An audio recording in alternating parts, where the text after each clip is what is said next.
You know, we always want the best for our kids. We give them good advice. We give them strong preparation. That's what fathers do.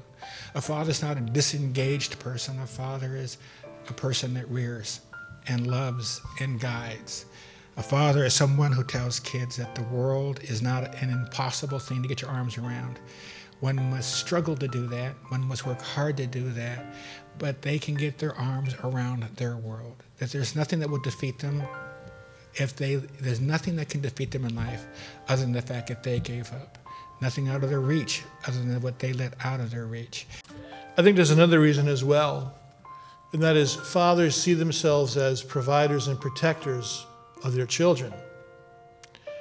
And to go to a shelter or to go to others is to admit a weakness, that somehow I'm not able to fulfill my role as a father and as a provider and a protector. And so it's hard for him to reach out. There are 5 things that you are. Number 1, you're a caregiver. You give care.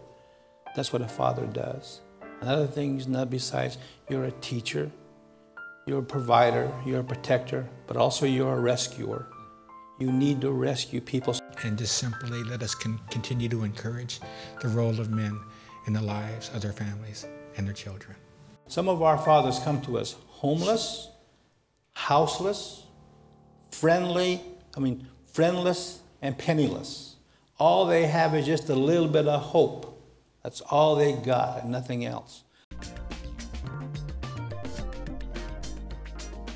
And the rates of father absence are increasing in all communities, as I'm sure you'll hear today. But just to take one example, in the African American community, next year, 71% of babies will be born into single-parent households. That is a crisis, friends, and it's something that we need to acknowledge and talk about and lift up in order to do something about it. I think oftentimes this demographic is the overlooked group. And there's a perception out there, whether it's based upon reality or not, in many cases it is, that the social services that are available are not for men, especially for single dads. And that becomes an immediate barrier. Why should I pursue something that's not for me? So I think what we need to do as a community of organizations and as folks who are interested in providing social services, we need to take a hard look at what are the messages that we're sending to fathers, intentionally or unintentionally. They need to be brought to the table because once again, they have part of the solution to the challenge. You know, they're living it, and you know, we can have the real experience from them and to be able to discuss their needs. And once again, when they're brought to the table, then I think it brings balance, fairness to the table.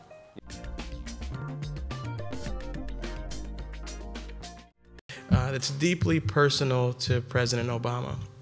And we've had a number of conversations about this, and I think it stems from 2 motivations why he keeps coming back to responsible fatherhood and wants to do all that he can to encourage responsible fatherhood in our country.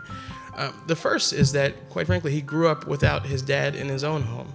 And it took him a long time to unpack exactly what that meant to him, for him, how that motivated him to be there for his kids, but also some of the negative, the detrimental impacts that had as well. He often talks about the hole that left in his heart that he spent time filling with other things, and only when he became an adult did he realize how he could become a whole person, even in spite of his father's absence. James was a young man, 20 years old, when he found himself the single father of a baby boy. He moved in with his mom, hoping that with her help and assistance, he would be able to figure out what to do as a parent and provide for his son. Well, things happened at Mom's house, and it wasn't going to work. James, on behalf of his son, took that child and went out into the streets where he felt it would be safer for him and for his son. In doing so, he was connected through the systems of the Chicago Homeless Program with our Catholic Charities shelter, and he and his son came in to stay at our shelter. Now, I have to say that this is an important piece of policy because it's not every community that will take a homeless dad and his children. We've heard the story of Mr. Destiny, and we know that the systems aren't always prepared to take in dads and kids. but the City of Chicago and Catholic Charities has changed policy and made them able to house Dad and his child. So James came in, and he was able to get a manufacturing job. Our city is big. This shelter was on the south side, the job was on the west side. Dad had the 4 to 12 shift. So every day he would pack up the baby, head out on public transportation for about 45 minutes, drop the baby off at a child care center nearby his work, hop on the next bus, and take him to his work. When he would get off at midnight, he would go back to the child care center, pick that baby up, rain or snow, bundle him up, get back on the bus for another 45-minute ride back to the shelter. This went on for 8 or 9 months. Unfortunately, right around this time, the manufacturing plant downsized, and now Dad lost his job.